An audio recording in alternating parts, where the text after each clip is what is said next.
What is going on, Moon Gang? I hope you're having a great day. My name is Matt, and in this video, I will be discussing both Workhorse and Lordstown Motors. Each of these companies had a phenomenal day in the stock market. I will be explaining what prompted such a considerable upswing, and I will also be sharing why I'm personally bullish on Workhorse and Lordstown Motors and why you should be too. Before I dive into it, if you haven't already, you can join the Moon Gang by subscribing to the channel. And don't forget to turn on your notifications so you don't miss any of my timely analysis updates. Also, I truly love talking about this type of stuff with all of you. Let me know your thoughts on both Workhorse and Lordstown Motors in a comment below. Alrighty then, with that out of the way, let's get started. The stock market just closed for the day and the EV sector was on fire. Tesla posted a gain of 3.4%, Hyliion was up 8.1%, NIO gained 2.6%, and the stars of the show were Lordstown Motors and Workhorse, which gained 12.8% and 13.3% respectively. Beyond the overall market, and specifically EV stocks having a good day, both Lordstown Motors and Workhorse had notable gains because of two key reasons. Workhorse stock and Lordstown stock move in tandem because Workhorse is a 10% equity owner in Lordstown. And on top of that, Workhorse will be receiving a royalty for the first 200,000 vehicles that Lordstown sells. For those of you interested, Lordstown is a SPAC play. They are in a definitive merger agreement with Diamondpeak Holdings, and when the transaction is complete, which is expected in the fourth quarter of 2020, Lordstown will trade under the new ticker RIDE. It was reported late last week that Lordstown has confirmed that it has received 40,000 pre-orders for their electric truck, the Endurance, which is scheduled to start deliveries in late summer of 2021. The revenue for this is roughly $2 billion, which is an increase from the original figure of 27,000 pre-orders. Obviously, this is a massive benefit for both Lordstown and Workhorse. But more importantly, Lordstown's electric truck is starting to get some serious notoriety. Trump shows off Lordstown Motors pickup truck at White House on the eve of Cleveland presidential debate. I would recommend watching this full video clip, but to sum it up briefly, the president called the truck incredible, he thought it was cool that there's a motor in all four wheels, and he absolutely loved how this company will be creating more jobs in the state of Ohio.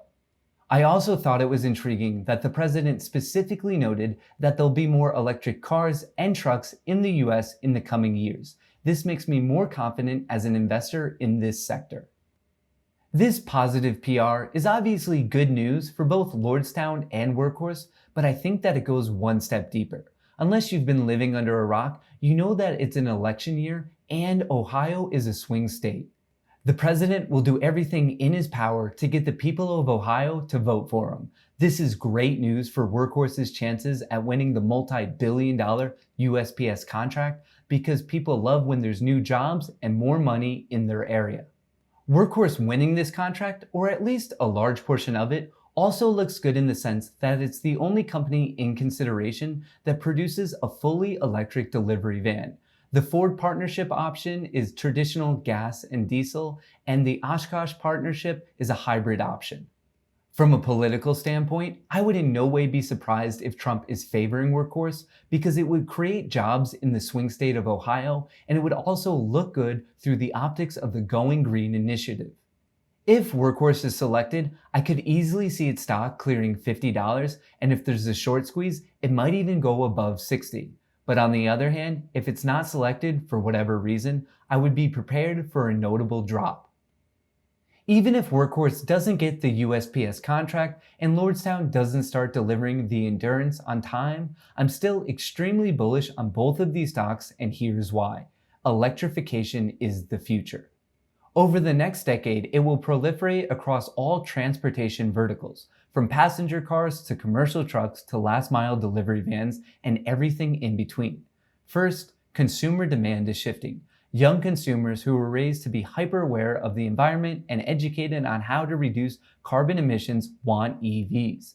A 2018 survey from HPI found that 91% of millennials are considering buying an electric car for their next vehicle purchase. Over the next decade, they will increasingly drive auto market demand. And if all of them want EVs, then it's easy to see how EVs take over the passenger car market from a demand perspective in the 2020s. Second, the technology is getting better. Because demand is shifting, more and more resources and talent are being thrown into the EV space. Third, the cars are getting cheaper. Thanks to better technology, more streamlined manufacturing processes, and increased scale, the cost to produce EVs is dropping dramatically, resulting in huge drops in EV prices. Fourth, the need is getting bigger. The need for us to reduce carbon emissions is only growing every single year, and EVs give everyone a mainstream way to help fix this problem. Because of these four reasons, I strongly believe that the electric vehicle sector will explode over the next decade. As of now, just 2% of all vehicles sold are EVs, but by the year 2030, that number is predicted to grow to 20%.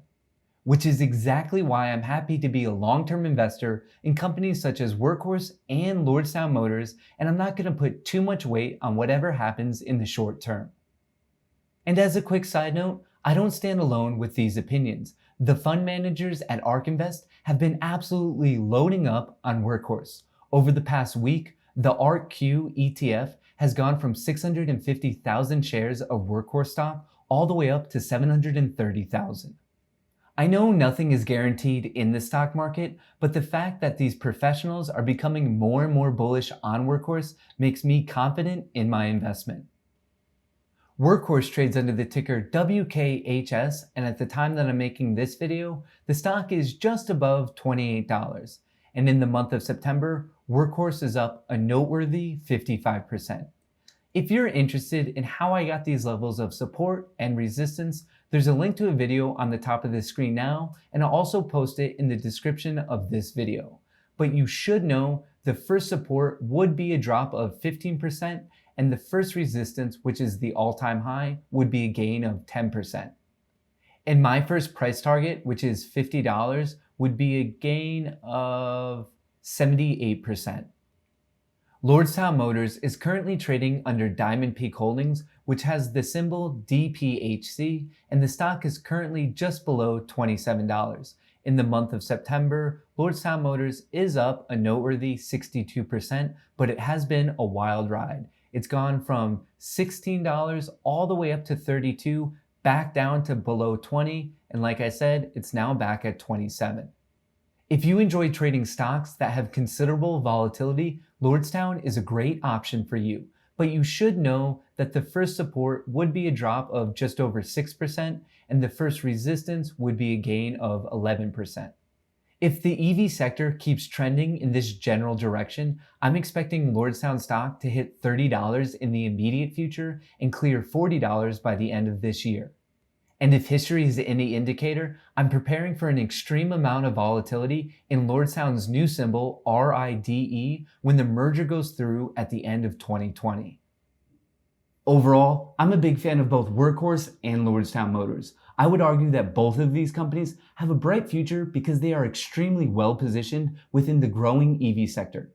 I truly think that both of their stocks are set to soar.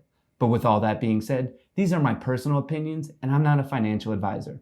Make sure to do your own research. I would love to know your thoughts on both Workhorse and Lordstown in a comment below, and feel free to post any suggestions or recommendations for what you want me to cover next. Thanks for making it to this point in the video. Your support means a lot to me. My entire goal is to provide as much value as I can, so if you have any ideas about how these videos can be improved, feel free to let me know. But with that being said, if you enjoyed this video, let me know by hitting the like button. And if you want to join the Moon Gang, subscribe to the channel and don't forget to turn on your notifications. Thanks for watching, and until next time, best of luck in the markets.